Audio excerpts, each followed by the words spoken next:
Okay, good morning and welcome to this Get in Shape webinar. We've had the series running for quite a while now, and the history of webinars is on getinshape.nz. And if you haven't seen the earlier webinars, I highly recommend you go to that website and watch the recordings on YouTube, because it'll be very helpful to help you prepare for this new regime. I'm Mark Benicevic, and I chair the Advisor Transition Working Group at the Financial Services Council.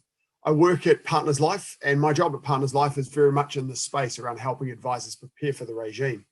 And it is my pleasure to welcome back David Greenslade, who runs Strategy. Of course, everyone knows David Greenslade, a legend in the industry, and he and I together will run this webinar today about disclosure.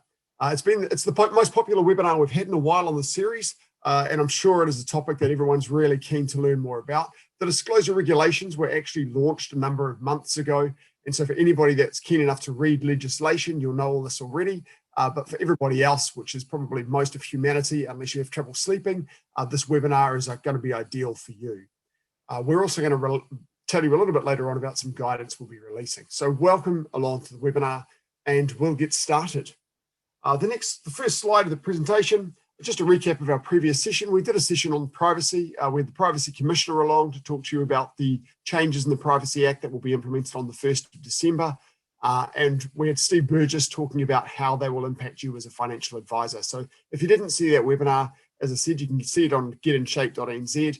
Get the skinny and get your website and all your information updated, particularly where you mentioned the Privacy Act 1993, to get that updated to the Privacy Act 2020. The agenda for today's webinar, we're going to talk about how the disclosure regime is quite a big leap from where we are today. And you and your business may have a little bit of thinking to do around how to implement it. We'll talk about what's different from the existing regime, and we'll focus a lot on practical ways to implement the new disclosure. We'll discuss a little bit about the do's and don'ts of the new regime and some terminology, and then we'll kind of summarize where we're going. And we'll also talk to you about the guidance note that the FSC is going to release on disclosure that you'll find tremendously helpful, and it will be released, we believe, towards the end of next week. I believe the next slide is for David. Right, so thanks for that, Mark. So what we're obviously dealing with is the Financial Markets Conduct Regulated Financial Advice Disclosure Amendment regs. So they replace the existing disclosure regs that we're all familiar with. And the new regulations come into effect on the 15th of March next year, along with the commencement of the new advice regime. So if you think about the new disclosure, it's similar, but not exactly the same as what AFAs today need to go through, in that you've got to disclose more than what an RFA would today. And also you need to disclose how much you earn and any conflicts of interest along the way that may influence how people decide to engage with you or buy your products or services. So the issue we have is twofold. The first one is, for some advisors, particularly some in RFA land today, you're not used to overtly talking about how much you can make or get remunerated from the advice or the products that you sell. So between now and 15th of March next year, it's beholden on you to develop out your advice proposition and identify the value that you add, so that it's not a stilted conversation. It's simple, it's natural, it's flowing, and you can easily and in a relaxed format talk about how much you're going to get paid, because this is something that inevitably you have to disclose as part of the process.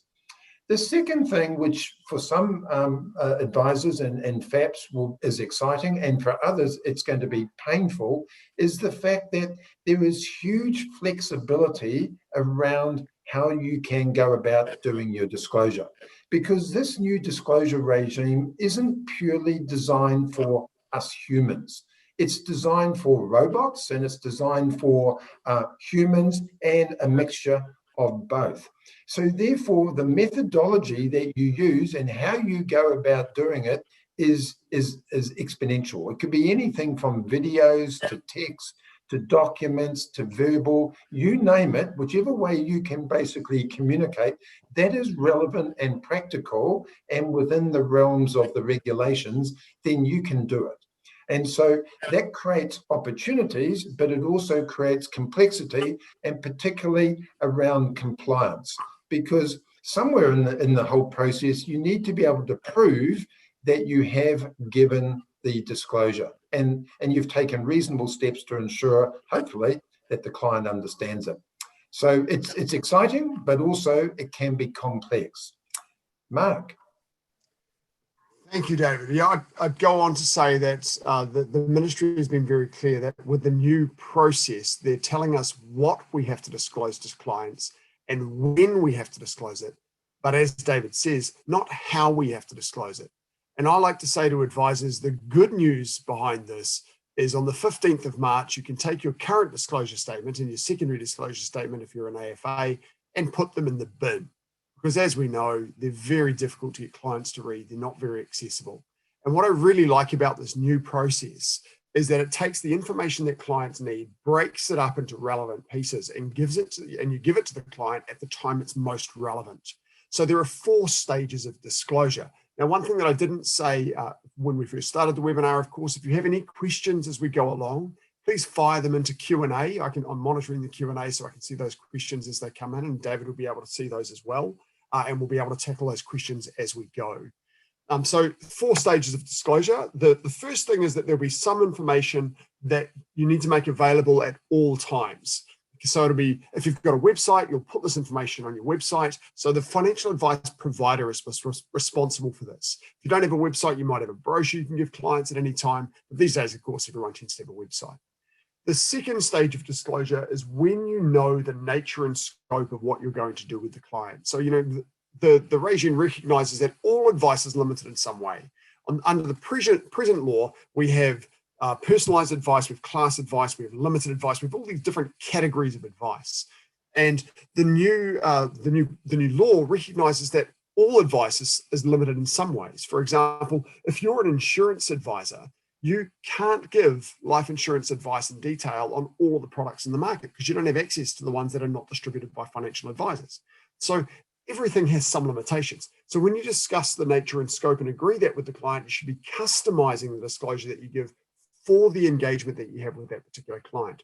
But it'll be based on the template that you use for most clients. So the advisor is responsible for this because it's customized for that individual relationship. Then when you give advice around the time you make your recommendations, the advisor is then responsible for giving some additional disclosure.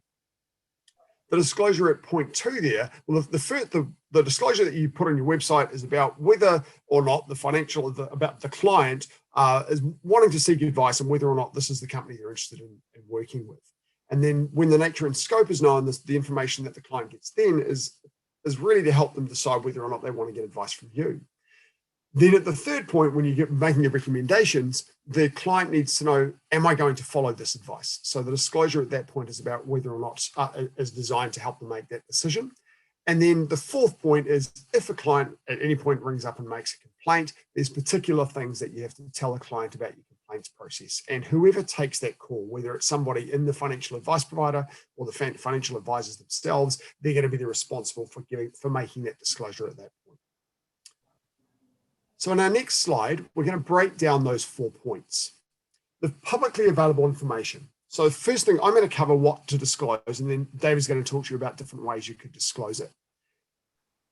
I'm just going to list these. Now, if you go to getinshape.nz, there's a bunch of icons around the different parts of the regime, and there's an icon for disclosure. That'll take you to a page that actually gives you a little bit more information about each of these points. So you can find a bit more information at getinshape.nz under the disclose page. You're going to disclose licensing information. So who's the entity that holds the license? Who's the financial advice provider? You disclose the nature and scope of the advice that is available from that financial advice provider. So what's the range of advice you can give?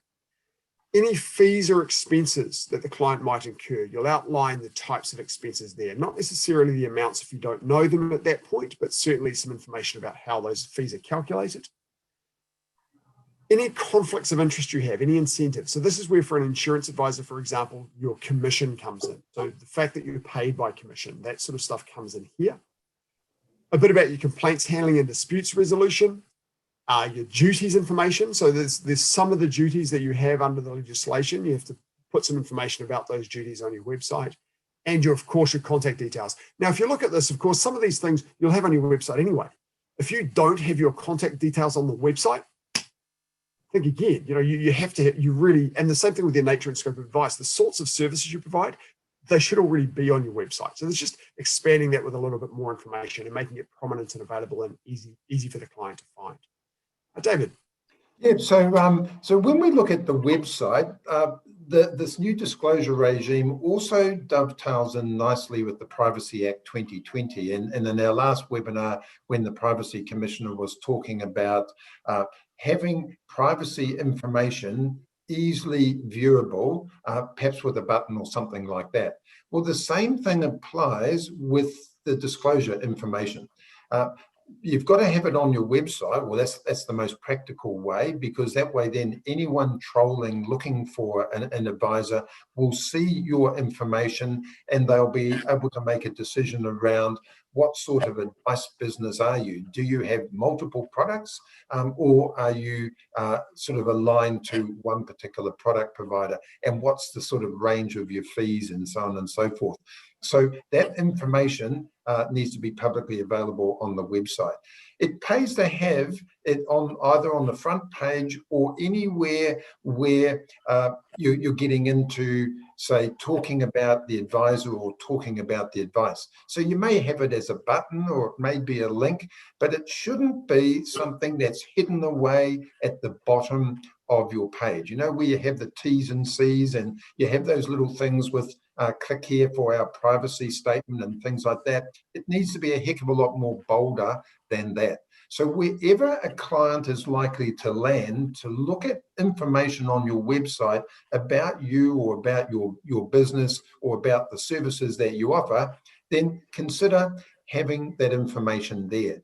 Now, it doesn't have to be bland and boring like the existing disclosure statements that we currently have to use. So don't take the current format that you're familiar with and just stick it on your website. Make it attractive, make it engaging so that the client is the client is encouraged to have a read of it, because it's all around ensuring that the client receives the information and the client understands it. What you may also want to be able to do is follow that up with a standard brochure. Or if you're in a situation where you don't have a website or you're running a seminar or something, you may have a handout. And once again, that handout could have that disclosure information on it. It's worthwhile sort of clearly identifying that this is regulatory disclosure information, but once again, make it readable. We're working with a couple of big corporates at the moment. What they want to do is have their advice as a video so that they know that clients are more willing to look at a video than they are reading boring old text. So they're building their disclosure as a video so people can click it on and they can watch it, they can share that video with others and so on and so forth. Many firms that we're working with are also building applications or apps. So that way then, if you're building an app and your client goes into it, then the disclosure can be right up front and they can look at that there. Those firms that are building calculators, a bit like sort of robo-advice, we're building the disclosure there into the initial sort of page that will talk about, hey, this is who we are and what we do and the sorts of products we use. And then stage 2 and stage 3 of the disclosure is in the form of little pop-up boxes that appear throughout the actual calculator. So as people are trolling through the pages, putting in information, then the relevant disclosure that needs to be made is made in the form of a pop-up box on those relevant pages. So it's like what Mark was talking about. You provide the relevant information at the relevant time when the client is most likely to need to know that sort of information. And that way then we're avoiding these big, long, boring documents that sit at the other end. Having said all that, though, you may be wanting to keep life simple and you may have a separate disclosure document. Because remember, if the client asks for disclosure, then you're expected to provide it, probably in writing. So it pays to have some form of written disclosure so that in the rare instance where the client asks, then you can email them out or hand them out some form of disclosure. But once again, don't make it boring, make it engaging. And then typically verbal advice, especially if you're running a call center, that you can make that nice and easy. I've just got off a call sort of half an hour ago where we're working with an insurance company and we're building all 3 stages of the advice into the verbal. And then we keep referring them back to the main website because they've got simple products. And so the advice or the disclosure doesn't change. So the disclosure is really easy as we go. So what I'm trying to say here is there's different courses for different horses. And what you need to do is focus on what is the advice process and the way we're going to deliver information and advice to our clients moving forward.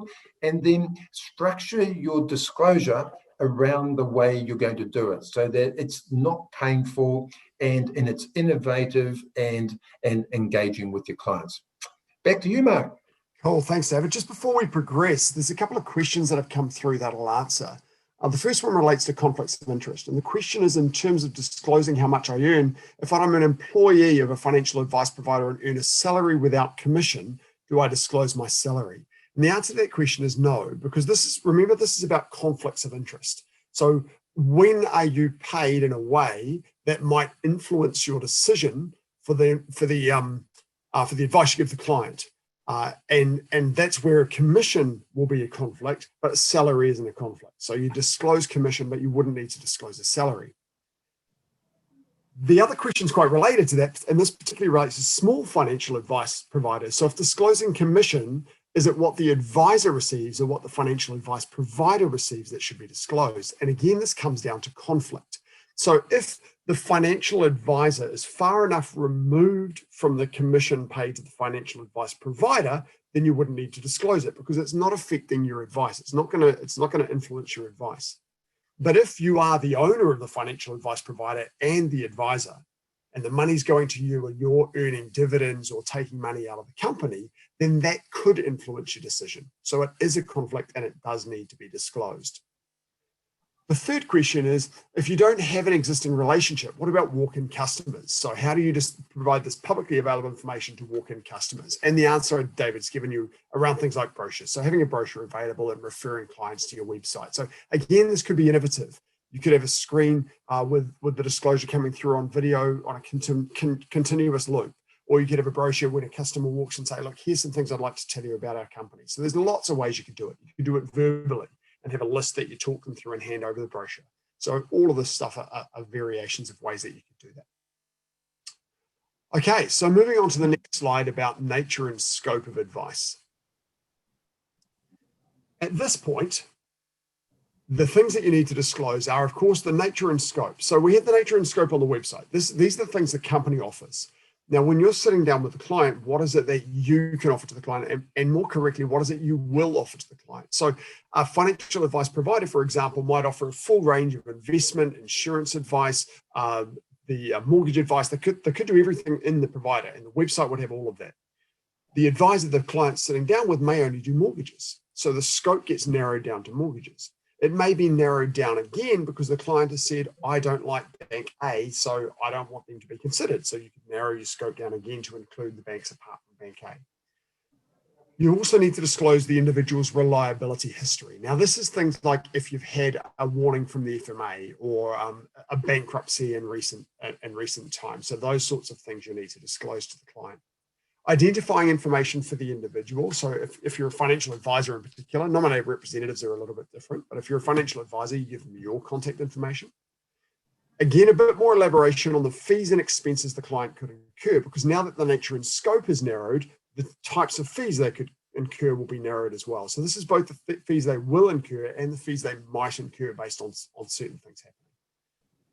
Conflicts of interest and incentives, again, that'll be narrowed down to the particular engagement with the client. So you can see that all of this becomes very relevant to the client. It's not just handing over a standard document that some of it's relevant, some of it's not. It's very particular to the client.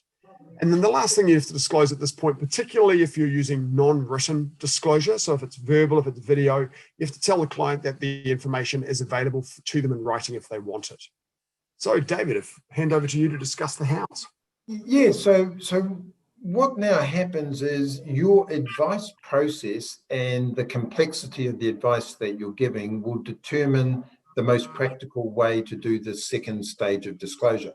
Because if a client rings you for some information and then you provide them with the advice there and then, and the client decides to proceed, then everything has happened in one transaction.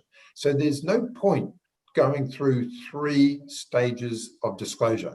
What you logically then do is blend together the disclosure. And it may be, you may go right to stage 3, where you're now giving all of the information because the time frame is so short. The most practical way is to just provide them with the end result as far as the level of disclosure is concerned. But the way that the regulations have been sort of drafted enable you to also have the 3 stages if the advice process is drawn out, like it is with the old traditional style of financial advice, where you collect the information, you go away, you do your analysis, you come back, you present the information, and then the client decides to proceed. That could be over days or weeks, in some cases months. So this second stage, depending on the context, it could be as simple as a text. You could have an automated text that is set up and it can go out to the clients. We're working with one particular firm at the moment where they will have a landing page. So it's hidden from their main website, but it sits on their website. And once they've been through the second stage and also the third stage, a text goes out to them saying, hey, great to catch up. Click here to access the relevant regulatory disclosure relating to what we've talked about. And it takes them through to a landing page where we've got this beautifully crafted information around what they need to disclose. It could be a simple email that goes out that's got embedded in some link or whatever the case happens to be. Once again, it can be verbal. But remember, with verbal, you need to have a process in place so that you can prove that you gave that disclosure. Unless you're actually going to record it, then the most likely way that you can do or evidence proof is to document the process you're doing. And in the case of a complaint, you can then substantiate by saying, well, look, I've had 50 clients in, and all 49 of them, other than you, the complainant, have confirmed that I did cover that, and here's how and when I did that. Or you may keep a log whereby, or a file note, so that for every client you're recording when you gave them that advice. Once again, as I talked about earlier, if you've got a calculator or some form of application, then as you troll through the relevant pages, up will pop the relevant boxes with the relevant information, so that it's in a little bite-sized chunks as opposed to a whopping big document. A lot of advisors are sitting down with some form of fact find or needs analysis. That's the FFNA. And what we're doing there is we're embedding the nature and scope of that part of the disclosure is built in there. Because you've already met with the client, you've had your engagement, you're now starting to collect information. And a logical outcome of the information collection process is identifying the nature and scope. So that's the most effective way of doing that, is you just build the disclosure into an existing document. But once again, you can have a boring old disclosure document if that's something you want to do. You can also build it into your engagement letter. So if you've got a more strung out, convoluted process, then you'll meet with the client or talk to them. You then send them out some form of letter of engagement, and you've had an initial discussion, so you know what you're going to talk about. So that second stage can be built into that engagement. So as we talked about before, multiple courses for multiple horses. Next one there, Mark. Okay, so just before we proceed, another question from the floor, and I was going to ask you what FFNA is, but you've told us it's fact find or needs analysis, so thank you for elaborating on that point. The question we've got here is about the timing element of the nature and scope. that you have to provide it before the advice is given, or are we saying that it's okay to combine it and email it to the customer after the advice is given? And this is a really good point because it depends on your advice process. Now, the only time you could combine it is if you're agreeing the scope and giving the recommendation at the same time. If that advice is happening, if that part of your advice process is happening together, then you are allowed to combine the disclosure. But if you sit down and have a scope meeting and discuss what you're going to do, and then go away and do your needs analysis, and then go away to write up your statement of advice and think about what you're going to do, and then come back and meet with the client again, then you cannot combine it. Okay, so if the scope meeting is separate, or if the scope conversation is separate from the advice conversation, the disclosure must also be separate. The scope disclosure must be given when the nature and scope is known, not after the advice is given. Okay, it's just that. So if you are agreeing the scope and giving the advice at the same time, that's when you're permitted to combine it. Okay, so next slide is on when you make your recommendations. So the things you need to disclose when you're giving the advice, the fees and expenses now are the actual fees and expenses the client will incur, because you know them at this point. And if you don't know them, then you have to state how they're calculated and give an estimate, okay, which is similar to what you do at the scope stage, how the fees are going to be determined and an estimate of what they might be. Your conflicts of interest and incentives, now you're going to say, this is the commission I'll be paid. Now, the big question here, of course, is going to be, do I have to disclose the dollar amounts? And I was quite surprised that no, you don't. The examples in the legislation are disclosing percentages. Don't be afraid to disclose the dollar amounts, but you will need to disclose the actual percentage of commission that you will receive if the advice is followed. And similarly with the other incentives and stuff that are there. So you're disclosing the conflict and the incentives. The complaints handling and dispute resolution process, you're disclosing again at this point. If you're not happy with what I've done, you can refer to your website here, or you can relay the information out. The duties information you disclosed on your website, you'll relay that information again here. Your identifying information, again, if you haven't got that on your statement of advice, there's probably something to think more seriously about. And again, if you're not giving this disclosure in writing, then you have to give the client the information that it is available to them in writing if they want it. David, over to you for the hows. Yeah, so the hows and the practical way of disclosing at this stage is very similar to what we talked about before, and it can be built in a multiple of ways. One of the common questions we're seeing coming through from our clients is, okay, so I now have a statement of advice, and I'll give the remuneration at that point, and that's fine. You can give it there, but if there's now going to be, for example, insurance products, you may have quoted based on standard rates or whatever the case may be. So you're then talking about the amount of remuneration you're going to get, but then it goes off for underwriting and it may be loaded, say 50% or 100%. So that will fundamentally alter the remuneration. So you may be in a situation where you're giving a percentage, but then what you may want to then do is talk about, well, it's going to be 200% if it's on standard rates, and that's yada yada dollars.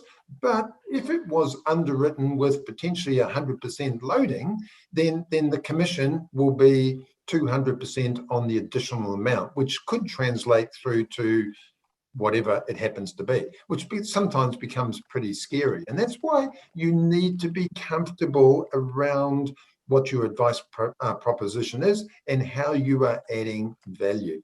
So the key to all of this is to ensure that the client knows what basically you're going to get remunerated somewhere down the track.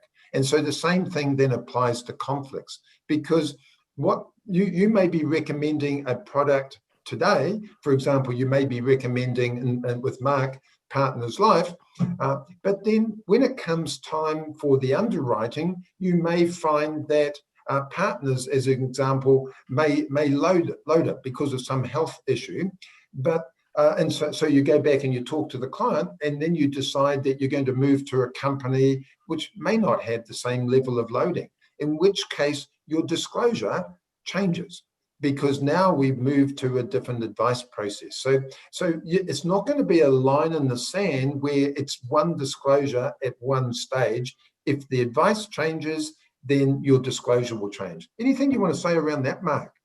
Yeah, that's a really good point you raised there, David, because in addition, if at any future stage of this process, anything you've disclosed earlier has changed, you need to disclose the material changes as well. So if, for example, you've got things that are publicly on your website, you change your fees between the time that you've talked about, well, fees probably a bad example because you've disclosed that anyway, but if something on your website has changed between when you've agreed your nature and scope and you give your advice, you got to notify the client about those changes if they're material to their decisions as well.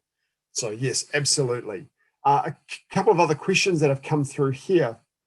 If you don't give any advice, if the client calls and says, hey, I'd like $200,000 of life cover, no, that's all I want, thank you very much, bye, then there's no need to disclose because there's no advice given. Secondly, a contact center scenario where scope of advice is all in one call, can the disclosure be given after with an email? Then yes, that's one of those situations where your scope and advice is given at the same time, and then you follow it up straight away with your disclosure. That's fine. The third one, if I don't know the commission until placing the advice. Now, when you write your statement of advice, you should have a very good idea of what your commission percentage will be because you've got your agency agreements with the insurers or the banks, for example. So at that point, you will be able to disclose it. So you know that information. You may not know the exact dollar amount because that will depend, for example, on loadings on an insurance policy, but you'll know the percentages. In any case, when you don't know an exact number, then you will need to be able to give a range and an estimate.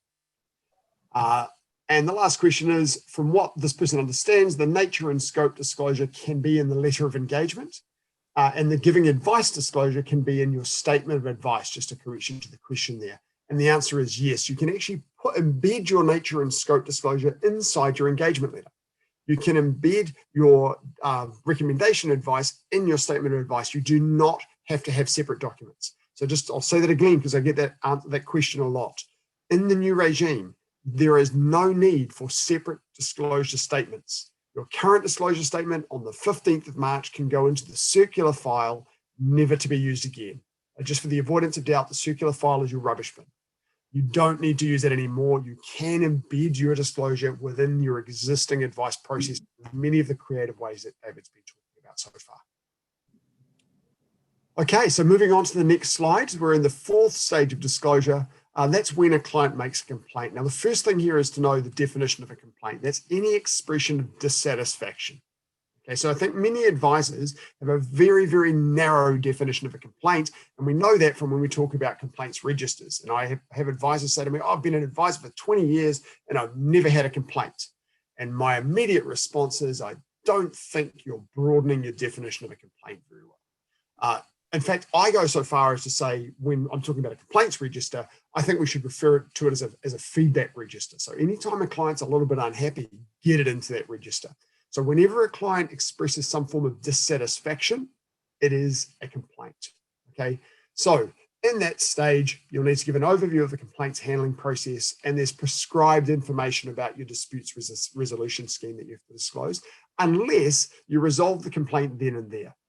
So if a client comes up with a complaint, and it might be something like a policy increase, or it could be that, gee, you are hard to get hold of this month.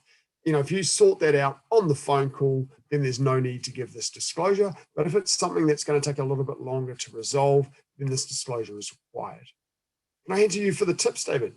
Yeah, so this is, at this stage, is stage 4 with the complaint. This is probably where you'd have a written document, because it's pretty boring, it's pretty bland, there's not a whole heap of innovation you can do, and you need to be heading off that complaint as early as you possibly can in the process. So having a document that you send out that ticks all the boxes with all the relevant information and it is up to date is really important.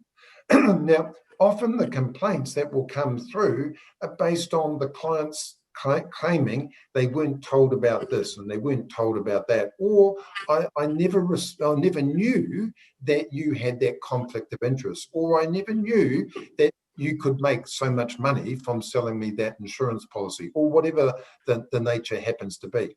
And that's why it's really important, as part of getting ready for FAP plan, that you document what your advice process is, and you document what you say to the clients and when you say it and what documents you send out, so that you've got a proof of concept, so to speak, that you can demonstrate to the client, or in case of a dispute resolution service with the mediators and arbitrators, that you do have a process. And look, I did show them stage 1 at this point, stage 2 at that point, and stage 3, we are fully disclosed absolutely everything. It was done at this point here. And here's confirmation of 49 other clients that did that. So yeah, that's where you sort of want to sort of go back down to having the documentation. But once again, everything needs to be embedded into your advice process. Whatever you do, don't build lovely new advice documents and then overlay over the top a boring old document similar to what we currently use today. So keep the whole thing innovative from that sort of perspective.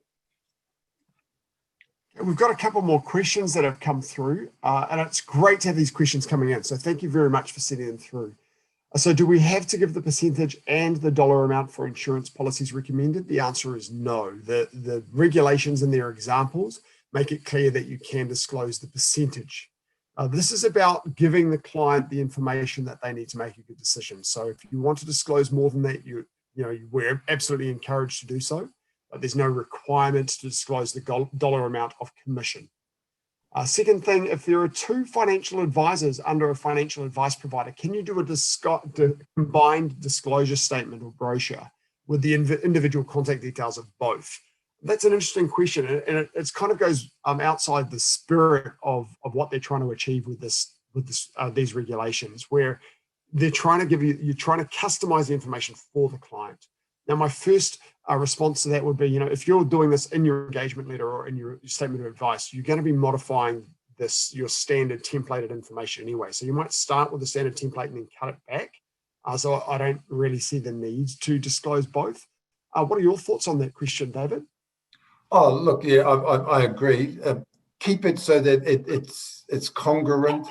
Don't duplicate if you can avoid it. But one of the key things is when you're embedding information, say, for example, a fact find needs analysis, and you want to put the disclosure into it, you've got to demonstrate some degree of prominence around it. So it's not like having your fact find needs analysis and then right down the bottom where the client is signing off, you've got in tiny little font the relevant disclosure. So what you actually want to do is you want to put that disclosure right up front, and it may have a heading, something along the lines of important things you need to know about us and me, or whatever the case happens to be, so that it is clear to the client, hey, this is who I'm dealing with. So don't be reticent around that disclosure when you're building it into the document. But once again, also don't be overly wordy.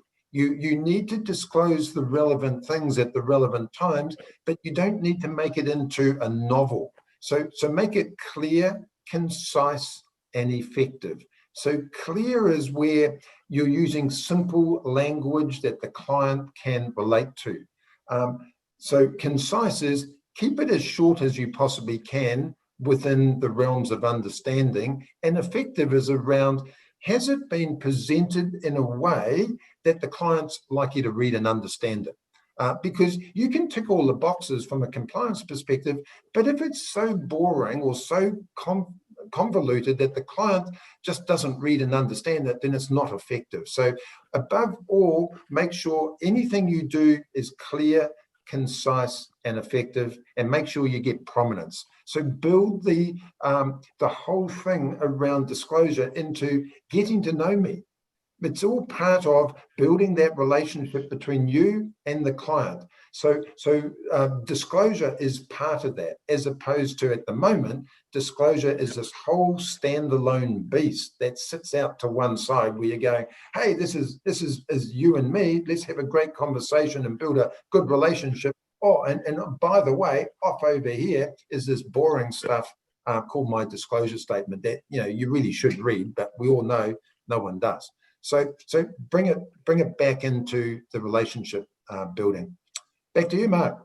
That's a great point to raise, David. I think you've just answered a question from one of our venerable lawyers on the call, who has kind of thrown us a bit of a hospital pass here, saying if we embed disclosure in the engagement letter or statement of advice, how do we best ensure it's given prominence? And my thought on that is, as David just suggested, don't hide it. So, make sure it's in the same font. It's part. The great thing about this process, I believe, is it can become part of the conversation. And so when you're talking your client through the engagement letter, when you're talking your client through the advice, make sure you're talking about all of these disclosure elements as well as the other elements of your documents. And I don't think it means that you need to give them pretty yellow highlights and stuff and say, this stuff here I've been told I have to make prominent. It's more about don't hide it, make sure it's clear and effective, but not necessarily putting it in flashing lights and stuff. And the other good question that's come through here is around the way that the regulation, somebody who's read the regulations, I pity you, who talks about how in the example in the regulations, the website talks about getting paid by commission.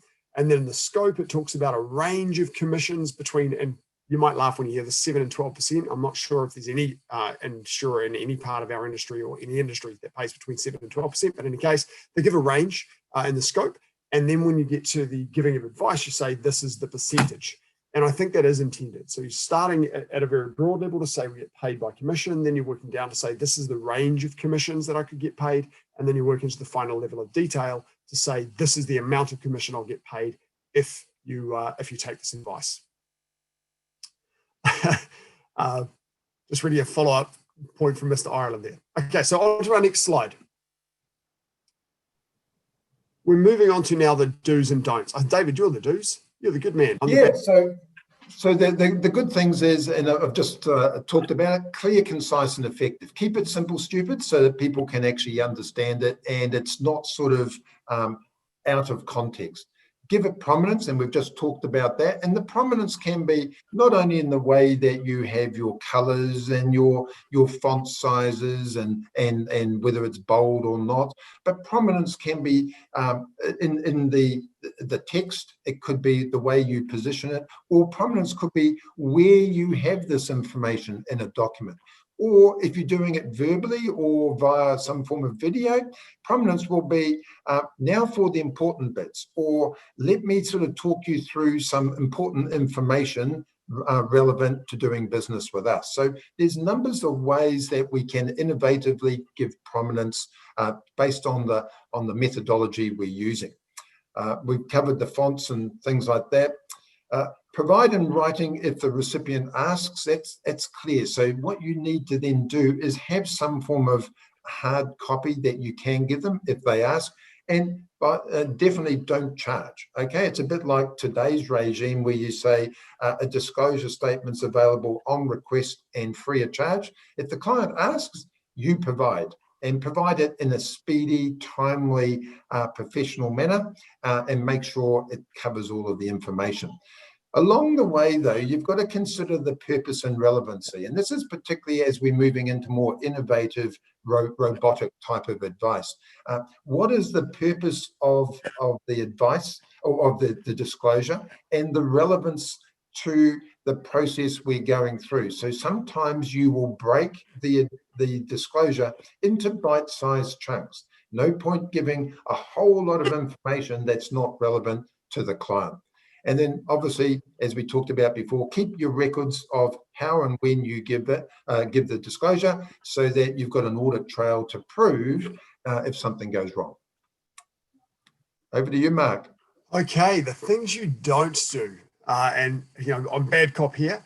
Don't provide anything that is false or misleading, or anything that a client could misread. You've got to be clear, concise, and effective, so that get somebody else to read it, basically. Particularly when you're producing the templates from which you're going to draft this stuff, have someone else read it and see whether or not it's saying what you think it's actually saying. Because if you provide anything that's false or misleading, then you could find yourself in a bit of trouble. Don't omit anything that's required by the regulations. The regulations are very clear about what you must disclose at each stage. Make sure that you disclose all of that information. Also, don't make statements about things that don't actually exist yet, unless you have reasonable grounds to do so. An example of reasonable grounds to do so is if you're talking, for example, about fees and there's a contingent fee. You will incur this fee if you do this thing, then I'd be inclined to disclose that. But if it's something that's not really certain, then, or if it's contingent on something that you're going to do, not necessarily something that the client's going to do, or something that's not related to something like that, then don't add it, include it in your disclosure if there's no chance of it happening. Don't hide it. The disclosure information here, don't be afraid of disclosing the stuff. Practice getting used to giving the consumers this information. This is really important information to help consumers make decisions. So make sure that it's not hidden. And also don't make things too long. Don't include too much detail. Don't include stuff that's irrelevant to the client. If you've agreed in nature and scope that is narrower than everything you can do, if you're an advisor that gives it KiwiSaver advice and insurance advice, and you agree with the client that you're only going to give insurance advice, don't give them anything about KiwiSaver. It's not relevant to them. Take it out. Any other comments on that one, David? Or should we move? No, I think that's covered it all there. Okay. So next slide. These questions are coming thick and fast, and I apologize if we don't get to all of the questions today. Some of the questions that have been asked, I feel like we've already answered them. But if you have any doubt at the end of this, please feel free to get in touch with either David or myself, and we'll follow up with you offline. Sorry, David, this is your slide. Yeah, so on the terminology, we won't labour the point around those four sort of words, other than to say what you think is an incentive, what you think is material, what you think is a conflict is not necessarily the way that your client or customer will think. So when you're thinking about what you need to disclose, then put yourself in the shoes or put yourself in the moccasins of the person who's likely to be receiving that disclosure and go, what would a reasonable person, in other words, our client, think about the conflict? So if we're looking at conflicts, it could be either a real conflict, like you receive a commission. So regardless of whether you think commission is good or bad, it is a conflict because you're being remunerated by a product provider as opposed to by the client themselves. So it's inherently a conflict, but it could be perceived by you as being something that is not a conflict. So just accept it is a conflict, and you just describe it. Now, there's more than just conflicts caused by the way you get paid. It could be you could be receiving free software, free CRM solutions, or free research, or free whatever from product providers. So think about all of these things that you're receiving and then go, is that important to disclose? Is it material? Would it be something that if the client knew about it, they would possibly change their mind about doing business with us? One of the things that's starting to pop up on the investment side is around who owns the research company. So if you've engaged a research company to give investment or build model portfolios or whatever, is that company aligned or owned by a product provider, and miraculously the product provider's products are built into those model portfolios? Or is that research company not associated at all with any product provider? And you can put your hand on your heart and go, I use an independent product provider. So you've got to think about those things. So when you're talking about material, you don't need to disclose every tiny little thing. It's around, the test is around what would a reasonable client think? And would it change their mind around a lot of those things? I know we've discussed a couple of times this whole issue around commissions and whether it's a percentage or dollar terms. At the end of the day, the regs are talking around a percentage is fine. But then if you're then going through to this whole concept of good conduct and clarity around understanding, and does the client really get the message around how I'm getting remunerated in the quantum, then if you know exactly what the dollar amount is, well then perhaps it's good practice, but not under the law, you don't have to do it, but it could be deemed good practice to disclose the actual dollar amount. But we will get guidance on this over time, no doubt, from the FMA as they see how the industry shakes out. The one around incentives is always a difficult one. How much of an incentive do you need to receive before it will determine your behavior around what you recommend? So once again, if in doubt, disclose it or seek professional advice around whether this is material and needs to be covered or not covered. Anything, Mark, you want to add into some of those bits? No, I'm going to leave that one with you, David. I've just been perusing the Q&A to see if there's anything we can tackle. Cool. Okay, so ready for the next slide. Now, this is the good news, well, some of the lots of good news that we've given you today. The Financial Services Council are releasing a disclosure guidance note in the next week, probably. So this is going to be a very practical guide. So what we're doing with this is taking, for the 4 stages, each of the elements of disclosure and giving you some, thank you, Mr. Ireland, and giving you some practical examples for how you can disclose. You'll be then able to take those practical examples, look at the words, reword them for you and your business, and use them. Don't just copy and paste them verbatim across. If you do, there are fictitious advisor names in there and things that will make you look silly. So make sure you take them, modify them for your business. They have a couple of example financial advice providers. So there's one that's an authorized body and one that's a financial advice provider. So if you've got either of those scenarios, you can find the one that suits you. And in terms of the 4 fictitious advisors, 2 for each of those companies, there's one that does investment advice, one that does mortgages, one that does insurance and KiwiSaver. So we're trying to get the whole range that you can then pick from all of those, find the one that's closest to your scenario and use that as your own base for disclosure. So that will come out with the email that you're following on from this webinar, and it will also be available at getinshape.nz. And as I've been told, I should disclose that I've got a conflict there, that I was involved in writing this document. Just in the spirit of what we're doing today around disclosure, I will disclose that fully. Thank you, Mr. Ireland. Okay, so I think we're now moving on to the summary. Right, so let's just pull it all together. So the interesting thing is this new regime, which commences, or the regulations that commence on the 15th of March, gives you lots of opportunity and scope around how you are going to meet your requirements around disclosure.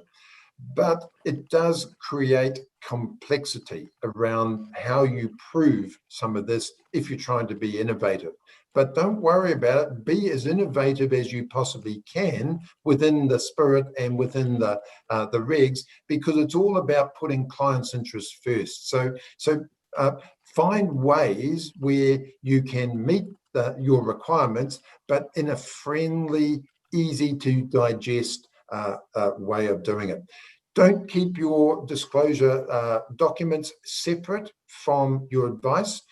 Try and embed your disclosure obligations into your overall advice process. Make sure that whatever you're disclosing is clear, concise, and effective, and it's truthful and it's complete. So if in doubt about things like incentives and conflicts and things like that, disclose them. It's better to over-disclose rather than under-disclose. And that way then it's meeting the spirit around what this is all about, which is making sure the client or the customer that you're engaging with has sufficient information to be able to make a decision about whether your business and you as the financial advisor are the right personal people to be helping them achieve whatever their financial goals are. Now, one of the things we've got to be mindful of is that some of the work that you need to do to put together your new disclosure documentation and your new advice process, it's going to take time. And you're going to have to test some of this before the 15th of March. So the 15th of March is the get-go date of the new regime. It's not the date you start to get organized. So come the 15th of March, things change. So your disclosure that you're going to have on your website needs to be on your website on the 15th of March, not now. And so you've got to continue to follow the existing process right up until the 14th of March. And then on the 15th of March, you push the magic button and things change. So you need to have built this stuff in advance. Otherwise, things are going to be a real mess on the 15th of March. You'll be trying to sort of spasm around, get stuff on your website, changing brochures, re-educating your advisors and support staff around things, and that's just not going to work. You're going to have clients that aren't going to be adequately serviced. So it's important to do the work now so that the transition on the 15th of March is as painless as we can possibly make it. Anything last and final, Mark, that you want to throw in around that? No, not really. I just, except for the point that you've made around not using it until the 15th of March, we've got a question here related to that. And the answer to the question is yes, you'll use your current primary and secondary disclosure statements if you have a secondary disclosure statement until the 14th of March, midnight on the 14th of March, put them in the circular file, chuck them in the bin, 15th of March, new regime begins. Although this new regime doesn't begin on the 15th of March, and there's some stuff that you can't talk about. You can't talk about your duties and things until the 15th of March because they don't exist yet. There are some of the elements of this, for example, your conflicts of interest, your fees, those sorts of things. There's nothing to stop you start disclosing those now. And in fact, it's good practice to get into so that when the new regime begins on the 15th, you're already underway. So think about some of those things and whether or not it's worthwhile disclosing them now, but don't disclose anything related to the new law because it doesn't exist until the 15th of March. So next steps now. A couple of things, as I've just kind of alluded to, get used to fully disclosing your remuneration, your incentives and the conflicts of interest and those sorts of things. If you have any doubts, if you have any fears about this, talk to some of the people you know in the industry. Talk to your providers, because there are many advisors that I speak to who are absolutely comfortable doing this and do it now. They already talk about how they're paid. They already talk about how much they're paid. And I regularly hear, client doesn't care. So don't be afraid of this, but do reach out to other people, talk to other people about how they do it and get comfortable with this over the next few months before it becomes law. Double check your remuneration levels and your risk commission levels. And there may be some things, this might be a good time to consider whether or not you want to move from a high upfront to a more pendulum commission base, because there will be an expectation, I believe, over time to service your clients. So a different remuneration structure might be more suitable to your business. So think about those sorts of things. Build your new process now. Get the changes to your website ready. If you're working with a website developer, the website page can be prepared now so that on the 15th of March, your developer can just click a button and get it switched over to the new site. So get that stuff ready now and be ready to go on the 15th of March. I think our next slide now is talking about our next webinar. So we're covering next time conflicts of interest, which is a nice follow-on from what we've covered today. It will get into a lot more detail about what conflicts are and so forth. So we're still getting a few questions about conflicts. So please come along to that, find out about what a conflict is, how to manage it, and how to disclose it. That'll be on the 13th of November. If you're not registered to receive the emails from the FSC, then you can contact the FSC or go to getinshape.nz. Remember, this webinar and all of our webinars in the series are recorded. They're on that website, and that disclosure guidance note will be released in about a week's time. Keep your eye out for that because it will absolutely help you. It's been written in a way that'll help you. And if you have any questions, please feel free to get in touch with David or myself. We'll be happy to follow up with the answers. I apologize if there's any questions we haven't managed to answer today, although I think a lot of the outstanding ones are things we've already covered in the webinar. So you might want to re-watch the webinar. And my final point now is to say a huge thank you again to David for his support of this series of webinars. It's been a massive help, and he's a stalwart in the industry that's just out there for everybody to help you get ready. So please get in touch with him if you've got any questions. Any final words from you, David? No, that's great. So thanks for attending, guys. I look forward to seeing you in a fortnight, and good luck preparing.